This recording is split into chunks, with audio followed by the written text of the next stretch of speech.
As a world-class technical talent, I helped my wife rebuild the family business. But she ruthlessly killed me for her first love and drove my parents out of the house. My soul will witness her descent into the abyss. Ding! Story Shots reminds you to click the subscribe button at the bottom right corner to read the full novel. Donna's ex-lover had just had his leg broken, and she immediately suspected I was behind it. Her temper flared, and before I knew it, she dragged me to an abandoned factory where the man had been beaten.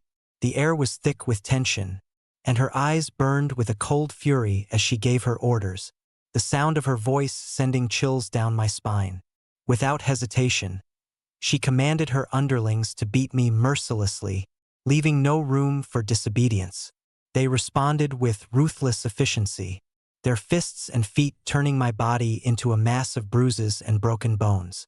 Pain coursed through every inch of me, but what cut deeper than the blows was the realization that she, my wife, was behind it all. "Remember this?" she said coldly, her voice devoid of any emotion. "I will not tolerate anyone hurting Charles, even if that person is you, my husband." Her words were like ice, chilling me to the core. Then, with a final glance at my battered form, she turned on her heel and walked away, her entourage of men following close behind. I was left lying in a pool of my own blood, the metallic scent of it filling my nostrils as darkness crept at the edges of my vision. I watched helplessly, despair filling my heart, as she disappeared from sight. How had it come to this? My wife, the woman I loved, had ordered my beating without a second thought. I didn't have the strength to move, let alone fight back. All I could do was lie there, broken and defeated, as the life I once knew crumbled around me. A week passed. Time had become a blur of pain and hazy memories, but I never expected Donna to return. Yet there she was, walking back into that same factory with her men. But something was different this time. As she stepped inside, the air was heavy with an unsettling silence. The usual smugness in her expression was replaced by a flicker of something else. Something resembling concern or perhaps dread. But her concern wasn't for me. As she ventured deeper into the building, her eyes widened in shock. What lay before her wasn't just my broken body. My remains, shredded and torn apart by wild dogs, were a grotesque display of nature's brutality. Blood and pieces of flesh had stained the cold concrete floor, and the sight was nothing short of horrifying. The next morning, Donna returned to the company as if nothing had happened. But beneath her composed exterior, I could see the cracks forming. As soon as she stepped through the doors, her secretary approached with a stack of urgent documents. "Ms. Smith, the staff has mentioned that several important files require Mr. Wayne's signature. However, no one has been able to reach him for days," the secretary said cautiously, clearly unsure how to approach the delicate subject. Donna's expression hardened, her grip tightening on her phone as she processed the information. Is he really trying to control me through the company now? Does he think I'm incapable of running this place without him?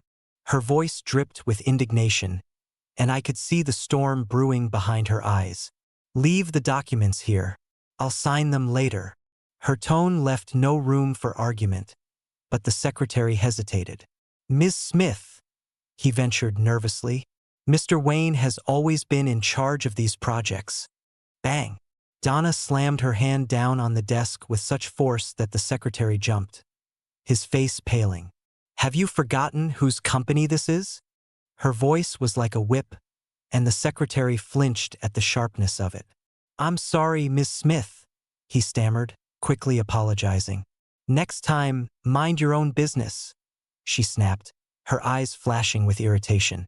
Without another word, she swiftly signed the documents, her pen scratching across the pages with quick, angry strokes. Afterward, she instructed coldly, "Prepare a car. I'm going to visit Brother Charles at the hospital." The secretary's hesitation was brief, but noticeable. Still, when Donna's icy gaze locked onto him, he quickly nodded and scurried off to make the arrangements. No one dared to question her further. When the car arrived at the hospital, Donna wasted no time entering Charles's room. carrying expensive supplements she had picked up along the way. Charles, who had been reclining comfortably and chatting on the phone with someone, immediately struggled to sit up the moment he saw her enter. "Donna, what are you doing here?" His voice held a note of surprise, but also relief. Donna rushed to his side, gently helping him lean back against the bed, her tough exterior momentarily softening. "Brother Charles, how are you feeling? Does your leg still hurt?" she asked, her voice laced with concern that seemed almost out of place for someone so ruthless. Charles smiled weakly. "It aches a little, but it's not serious anymore. Thanks for going through the trouble of visiting me, Donna." His tone shifted slightly, curiosity creeping in. "But Donna, I haven't been back in the country for long. I don't remember crossing anyone. Who would want to hurt me like this?" "Humph." Donna's expression darkened instantly. "This is undoubtedly James's doing. Who else would dare? He's the only one petty enough to go after you like this." "James?" Charles raised an eyebrow in disbelief. "I don't think he's the type to do something like this. Besides, you're married now, Donna. We're just siblings. Why would he target me? Who else could it be?" Donna's agitation flared again, her voice growing more forceful. "I knew he was petty, but I never thought he'd stoop this low. Brother Charles, this is my fault. You're in trouble because of me, but don't worry, I've already taken care of him. I taught him a lesson he won't forget at that factory." Her voice dripped with venom as she added, "And I'll make him pay twice over for what he did to you." Charles let out a deep sigh, his eyes reflecting a weariness. "Even if it was him, it's probably because of something I did. I thought things would stay the same between us, but I see now that some things just can't go back to how they were. Donna," he continued, his voice softer now, "I don't want to come between you and your husband. Once my leg heals, I'll head back overseas. I don't want to be a burden to you any longer. Brother Charles, please don't go." Donna's voice wavered, a hint of desperation seeping through. "James won't dare touch you again. If he does, I'll divorce him. I never really loved him anyway. Now that the company is secure, I don't need him anymore." At the mention of divorce, a faint, almost imperceptible smile flickered across Charles's lips, though neither Donna nor Charles seemed to notice it. "But I did. They didn't realize I was watching them both, not as the man I once was, but as something else entirely. I watched as a spirit, and while a spirit may feel no physical pain, the sting of Donna's words was like 1,000 arrows piercing my soul. How could I have been so blind? How could I have ever loved such a woman? Donna and I met in college, a time when everything seemed full of possibilities, yet also clouded by my own insecurities. Back then, she was like a noble princess, someone who moved through life with an effortless grace and a sense of entitlement that came from her privileged background. To me, she was untouchable, far too beautiful and elegant for someone like me. I, with my self-esteem buried deep under layers of doubt and self-loathing, felt like an ugly toad trying to catch the eye of a swan. I admired her from afar, never daring to confess my feelings, my affection locked away in the recesses of my heart where no one could find it. After college, when fate somehow led me to join her family's business, I thought that maybe, just maybe, the distance between us could finally shrink. But not long after I started working there, disaster struck. Her parents, the bedrock of the company, died in a tragic car accident, leaving Donna not only grief-stricken but also thrust into a position of responsibility she wasn't ready for. Overnight, the company teetered on the edge of collapse, and she, in her grief and inexperience, nearly ran it into the ground. I couldn't stand by and watch her lose everything. With determination, I threw myself into the business, working tirelessly to improve my skills, studying day and night, learning every aspect of the company. I poured my heart, my soul, and every ounce of energy I had into it. I even brought forward projects I had been developing since my college days, things I had once dreamed would help me start my own venture. But I gave them to the company, to her, because I wanted to see her succeed, to see her smile again. Through my efforts, the company began to rise from the ashes, slowly rebuilding its foundation until it was stronger than before. And as the company revived, so did something between us. We got married. At that time, I truly believed I was the luckiest man alive. Here I was, not only doing the work I loved, but also married to the woman I had adored for years. Together, we were running a company that was growing by the day. The only thing missing was a child, something I had always hoped for, but Donna never seemed as eager as I was. Still, I convinced myself that, in time, things would fall into place. Donna insisted that we elope. She said she didn't care for big weddings, that all the pomp and circumstance was meaningless to her. I respected her wishes, even though it hurt me a little that she didn't want to celebrate our union with friends and family. A close friend of mine pulled me aside before we eloped, warning me that Donna thought my family was beneath her. He also mentioned that she still harbored feelings for someone else, but I brushed it off. I was consumed by my love for her, blinded by it. Really, I told myself that he was wrong, that he couldn't see what I saw. After all, we were married, weren't we? Surely that meant something.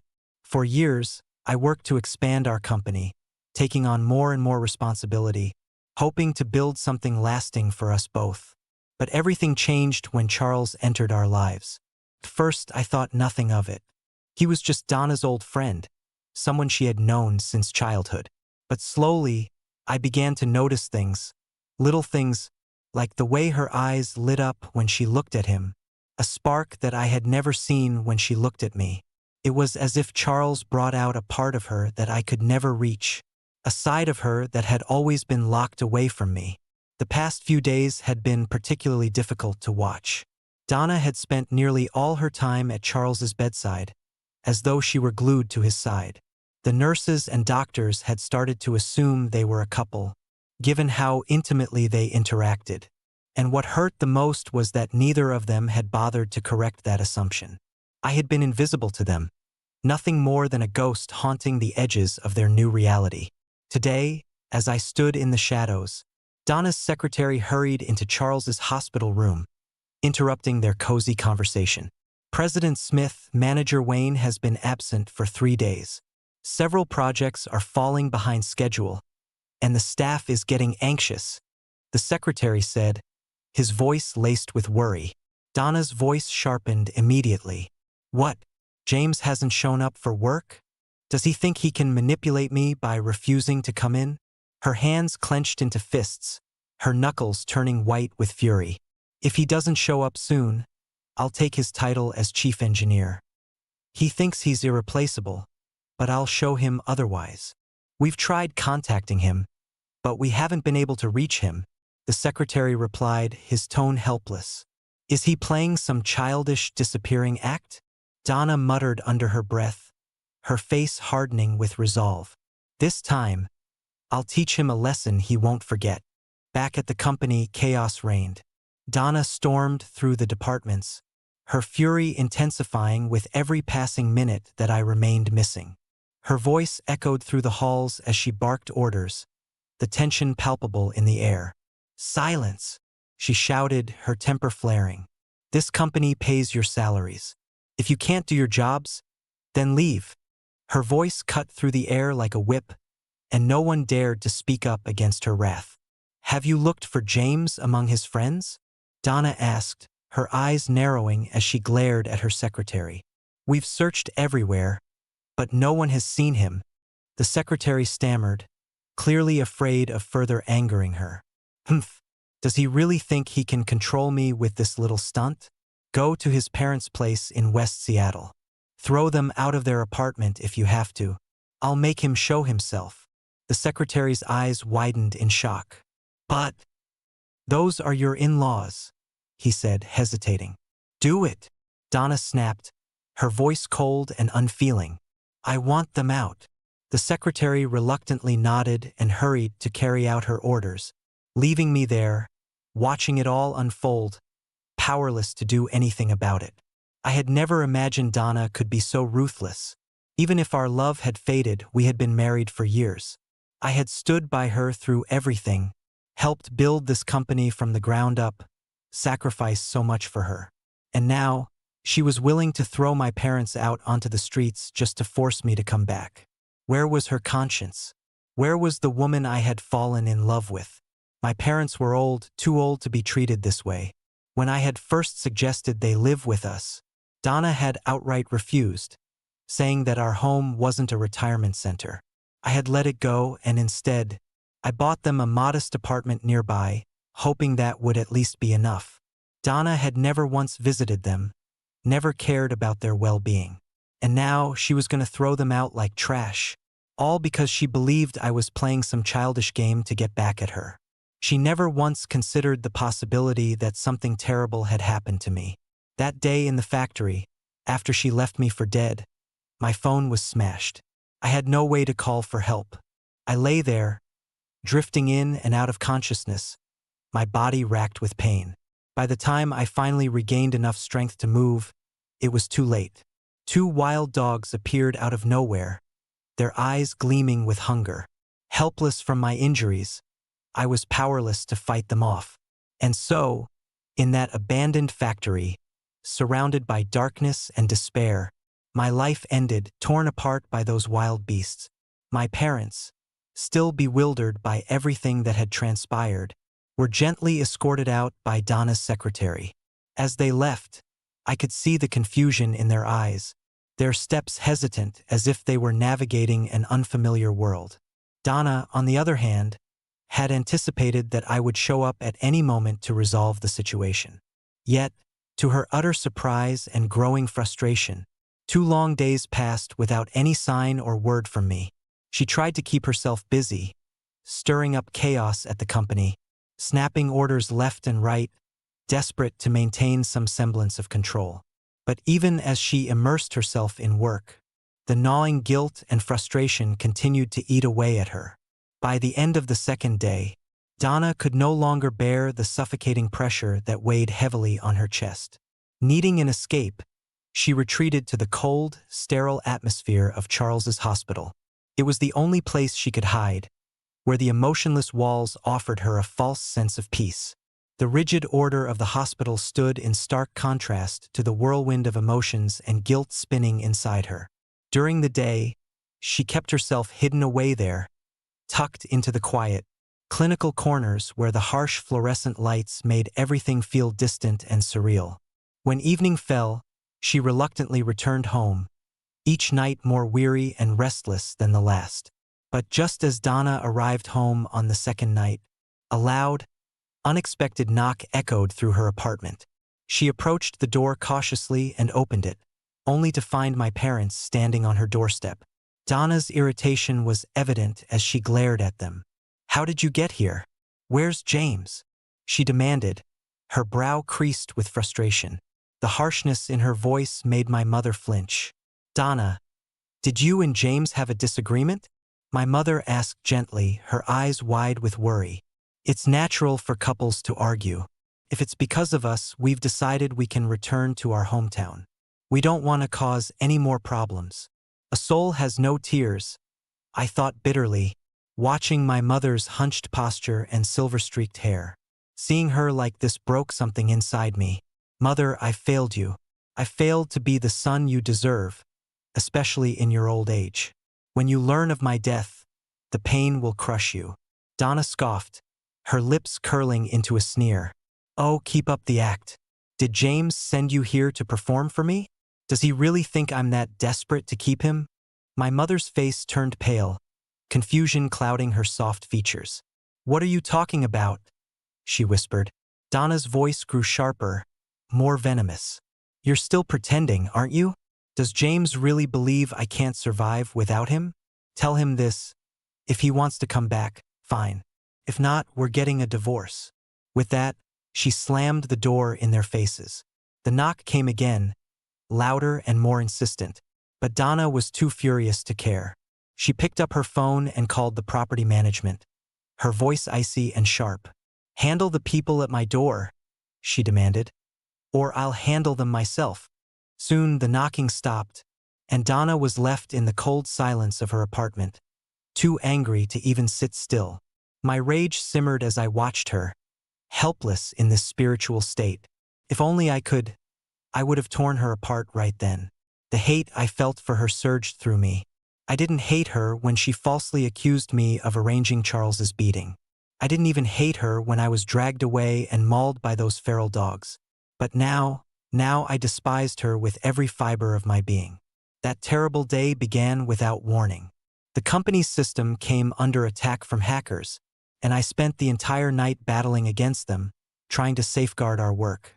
I stumbled home just before dawn, utterly exhausted, collapsing into bed after a mere 2 hours of sleep.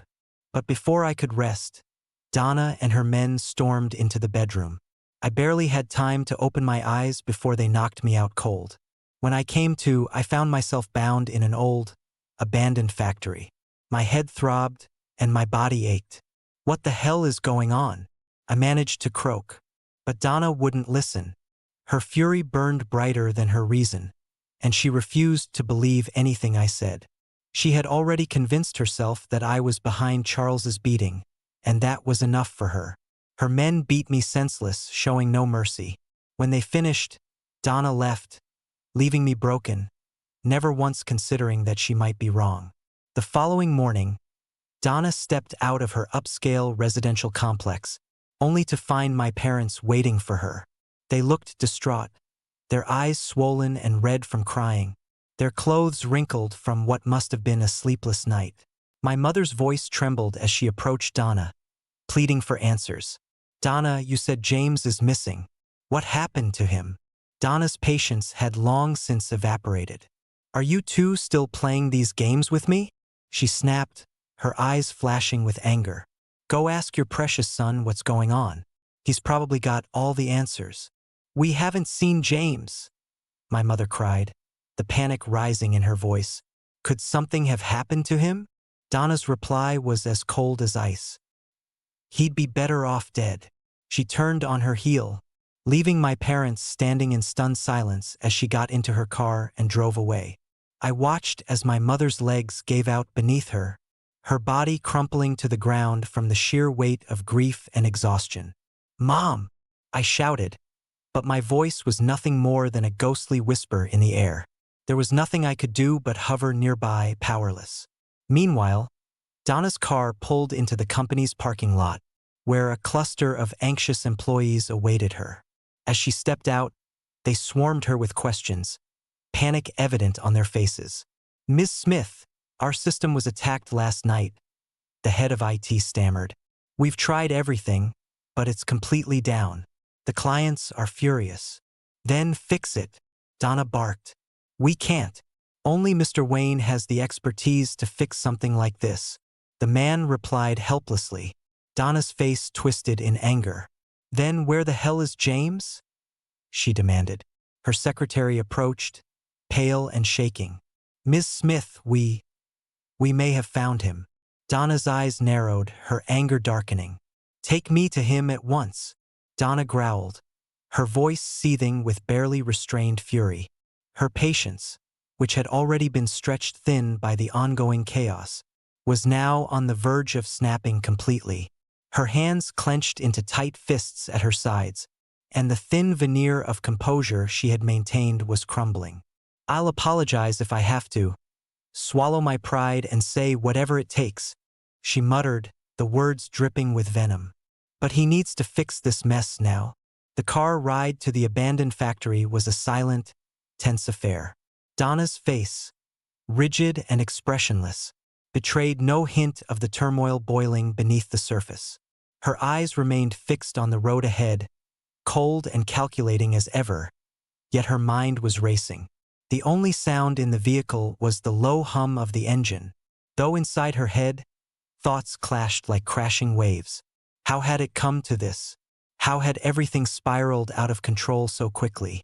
As the car sped through the city, the familiar landscape blurring past her window, Donna's grip tightened on her phone. Her knuckles whitened, her breath shallow, but her icy demeanor held. When they arrived at the dilapidated building, she stepped out of the car, her heels echoing ominously on the cracked pavement. The sight of the factory sent a shiver down her spine. She immediately recognized it, the place where her rage had come to life, where she'd ordered the beating of the man she claimed to love. The air was thick with the stale stench of rot and decay, the walls crumbling and graffiti-streaked. Donna scanned the surroundings, her eyes narrowing with suspicion. Something felt wrong. "Why here?" she asked, her voice sharp and biting as she cut through the oppressive silence. A flicker of unease crossed her face, though she tried to mask it with indifference. "Is James trying to retaliate by having someone beat me up too?" Her attempt at humor fell flat, the sarcasm lost in the tension of the moment. The secretary, pale and trembling, stood beside her, clearly uncomfortable with where this was headed. Donna's heart pounded in her chest, though she wouldn't let it show. No one could ever see her fear, her vulnerability. "Ms. Smith, please. Look at your feet," the secretary stammered, his voice barely above a whisper, as though speaking too loudly might awaken something sinister lurking in the shadows. His eyes were wide, filled with dread, and his entire body seemed to quiver as he pointed downward. Donna frowned, annoyance flashing in her eyes, before glancing down. The world around her seemed to freeze as her gaze locked on the grotesque sight beneath her. Her heart lurched violently in her chest, and for a split second, she forgot how to breathe. There, lying at her feet, was my body, twisted, broken, shredded beyond recognition. Blood stained the ground beneath me, pooling around my lifeless form like a macabre painting. My face, once familiar and warm, was now a grotesque mask of death. Donna's expression twisted in shock, her features contorting as she struggled to comprehend what she was seeing. The color drained from her face, leaving her ashen and ghostly. Her bodyguards, the same men who had carried out her cruel orders, stood paralyzed, horror-stricken as they beheld the consequences of their actions. Slap! The sound of Donna's hand striking the secretary's face echoed through the empty factory, sharp and brutal. "How dare you conspire with James to deceive me?" she snarled, her voice thick with fury and desperation. Her eyes blazed with rage as she glared at the secretary, who recoiled in pain, clutching his cheek where her hand had landed. "This isn't him. This isn't my husband," she screamed, her voice rising in pitch, as if shouting louder would make the truth go away. "Ms. Smith, I didn't—" the secretary began, but his voice cracked, and tears welled up in his eyes, spilling over as he struggled to defend himself. He knew the truth just as everyone else did. The truth Donna was so violently refusing to accept. "Bury the body. Now." Donna's words were icy, emotionless, as though she were ordering the disposal of garbage, not a human life. There was no flicker of remorse, no hesitation.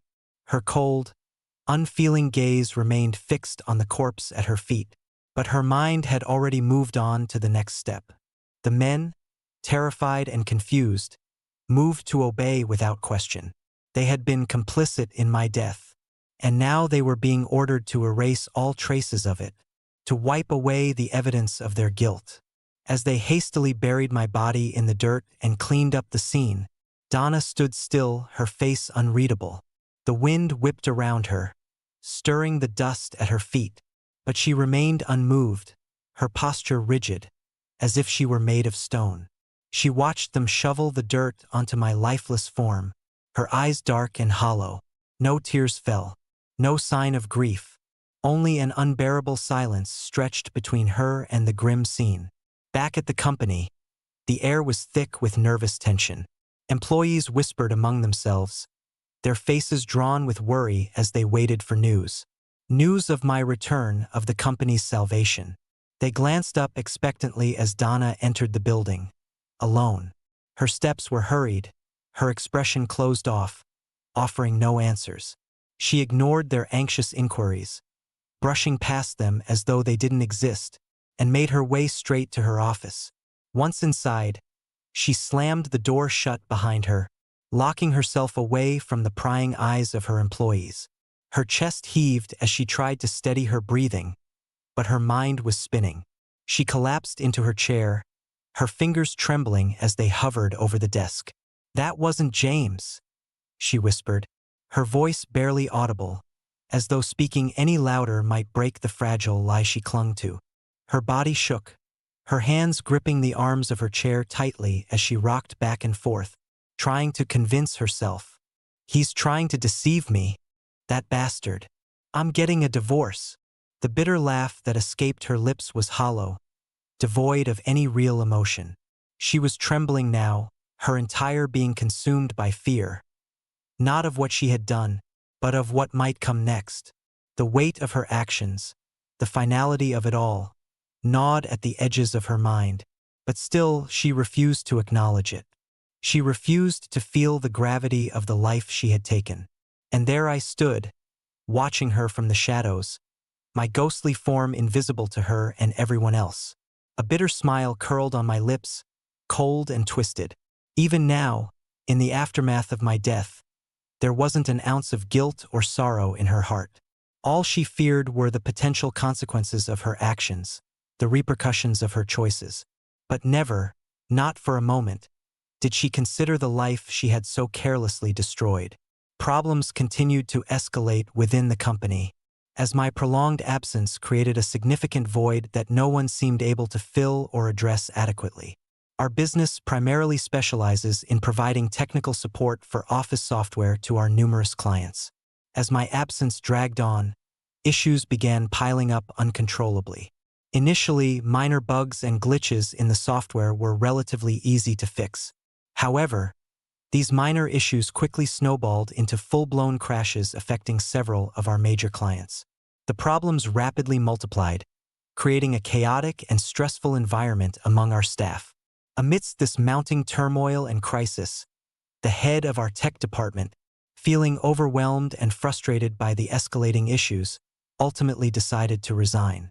His sudden and unexpected departure left the company in a state of complete disarray, with no leadership in place to guide the tech team through the ongoing crisis.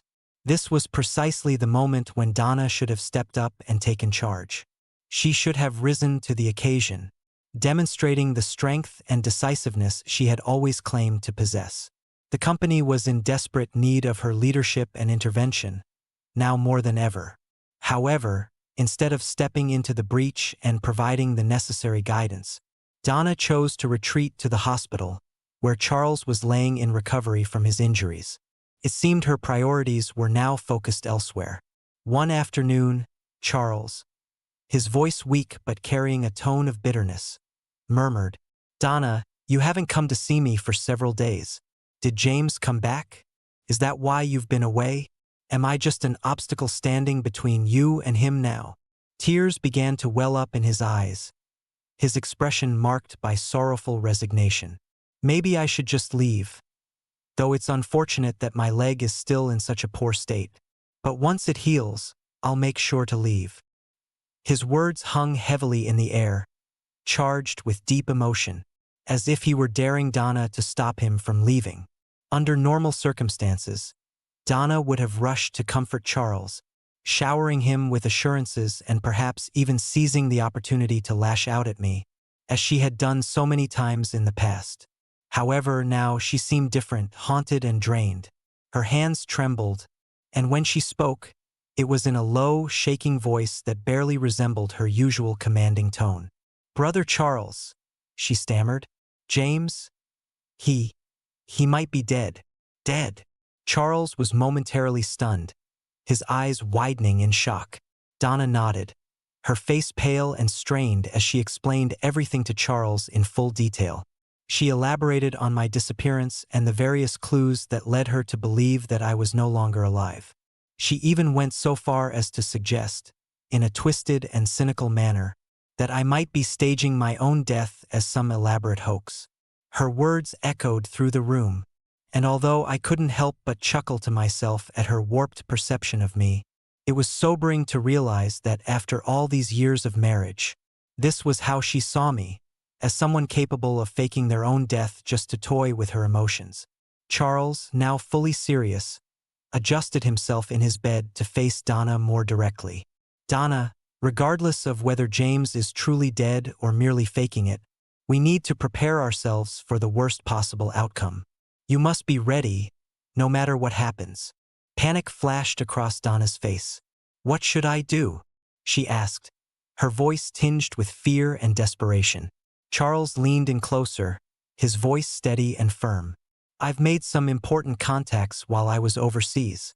One of these contacts is the owner of a tech company that is eager to enter the office software market but lacks the experience that we possess. This could be our opportunity. We can take the money from the company, move it overseas, and establish a new business. This way, whether James is truly dead or not will become irrelevant. We'll have a fresh start." Donna hesitated only momentarily before nodding in agreement. "All right, Charles. From now on, I'm counting on you to see this through.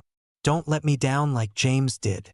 Charles's eyes, once sharp and resolute, now softened with a depth of emotion that seemed to transcend time itself. His gaze, filled with a mixture of tenderness and unspoken longing, was fixed on Donna as he extended his hand towards her. His fingers reached out with deliberate slowness, as if every movement was imbued with the weight of his enduring feelings. Gently, he clasped her hand, his touch tender and reassuring, bridging the chasm that had long existed between them. "Rest assured, Donna," he said, his voice low and resonant, carrying an undercurrent of deep-seated affection. "Haven't you realized by now? I've always harbored feelings for you, feelings that have remained constant and unchanging despite the passage of time. Not once have I ever forgotten you, not even after all these years of painful separation and distant memories." His words seemed to hang in the air, heavy with the sincerity of his confession. The vulnerability in his eyes spoke of countless moments spent yearning for the bond they once shared, moments that had never truly faded from his heart. His voice, though steady, was tinged with a faint tremor, betraying the rawness of his emotions. The depth of his feelings was palpable, as if every syllable he uttered was a fragment of his soul laid bare. Donna, overwhelmed by the flood of emotions that Charles's declaration evoked, felt tears stream uncontrollably down her face. Her eyes, glistening with the weight of her own internal struggles, met Charles's with a mixture of relief and profound sorrow. She swallowed hard, her voice quivering as she began to respond, each word dripping with heartfelt honesty. "Charles," she whispered, her voice barely audible over the swelling tide of her emotions, "you've always been in my heart too. Even amidst the turmoil and chaos that has surrounded me, despite everything that happened to my family and the difficult circumstances I found myself in, I had no choice but to rely on James. But the truth is, despite all the outward appearances and the roles we played, I never truly loved him. My heart has always belonged to you, Charles. It's always been you, even when I was forced to pretend otherwise." Her confession, though understated, carried the weight of years of suppressed feelings and unspoken truths. Her tears were a testament to the depth of her regret and the enduring affection she had held for Charles, even as she navigated through a life shaped by duty and obligation. The raw honesty in her voice revealed the pain of having lived a life that diverged from the path her heart had always yearned to follow. Her words were a final, poignant acknowledgement of the love that had never wavered, despite the circumstances that had kept them apart. As I observed them from afar, I couldn't help but feel the weight of the irony pressing down heavily on me. "You make it sound as if I was some opportunist, swooping in at the right moment," I thought bitterly, a sardonic smile crossing my lips. Back when Donna's company was on the brink of bankruptcy, and she wanted to flee abroad to find Charles, it was I who stood by her side. I was the one who saved her business from ruin, asking for nothing in return. My parents, who had always dreamt of having grandchildren, would never see that wish fulfilled because Donna didn't want children, and I respected her wishes. Even though our company had managed to prosper, I continued to work tirelessly, drawing the same modest salary I had started with as an intern. Now, I found myself watching the woman I had devoted my life to plotting my downfall, preparing to steal the company's funds and escape the country with another man. The betrayal cut deeper than any physical wound. The following day, Donna went to send my elderly parents back to their hometown. She needed them out of the way, as they were the most likely to raise the alarm about my sudden disappearance. But when she went searching for them, she discovered that they had already vanished without a trace. Panic gripped her as she realized that her plans were starting to unravel. With Charles urging her to move quickly, Donna managed to withdraw a substantial sum of money from the company's accounts and transferred it into Charles's shell company. I observed the entire unfolding drama with an unsettling sense of calm. If Donna had kept the money within the company, she could have hired an expert to rescue it from the brink of collapse.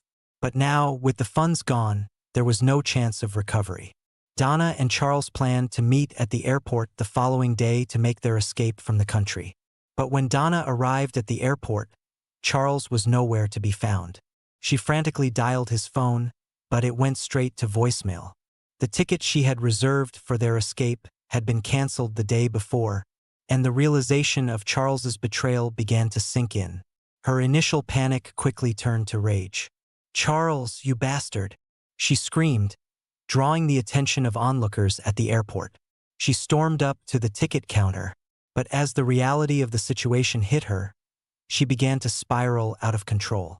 Police were called in to manage the disturbance, and in her desperation, Donna attempted to flee, only to be apprehended and arrested. At the police station, Donna's secretary arrived to bail her out, but he was accompanied by police officers. Upon seeing them, Donna collapsed, her world unraveling before her eyes. Meanwhile, my body was discovered in an abandoned factory, my remains having been battered and torn apart by the wild dogs that had finished what my injuries had started. My parents, upon seeing my lifeless body, fainted from the shock and trauma. However, their determination, combined with the efforts of my younger sister, who had always harbored feelings for me from afar, ensured that Donna was brought to justice. The news of Donna's treachery and the grisly details of my death spread rapidly across the internet, sparking a storm of outrage and indignation. The autopsy report revealed the full extent of my suffering before the wild dogs had found me. Those who had once admired me for my technical skills and personal character mourned the horrible fate I had met at the hands of the woman I once loved and trusted. As for Charles, his attempt at escape was short-lived. He squandered the stolen money on gambling and was eventually tracked down and pursued by debt collectors. In a final twist of fate, Charles was struck by a truck while fleeing from his pursuers, meeting a violent and grisly end. In court, Donna showed no sign of remorse or regret. "I didn't kill James. How was I supposed to know that wild dogs would tear him apart?" She ranted desperately, still trying to absolve herself of any wrongdoing. But her words fell on deaf ears, and nothing could save her from the consequences of her actions. From beyond, I watched the entire sequence of events unfold, feeling a strange and unexpected sense of peace. All the resentment and pain I had harbored seemed laughable and trivial in hindsight. As the world around me faded from view, I felt myself being drawn towards a warm, comforting light. 2 final tears slipped from my soul as I realized how many people I had let down, all for the sake of someone who was never truly worthy of my love and devotion.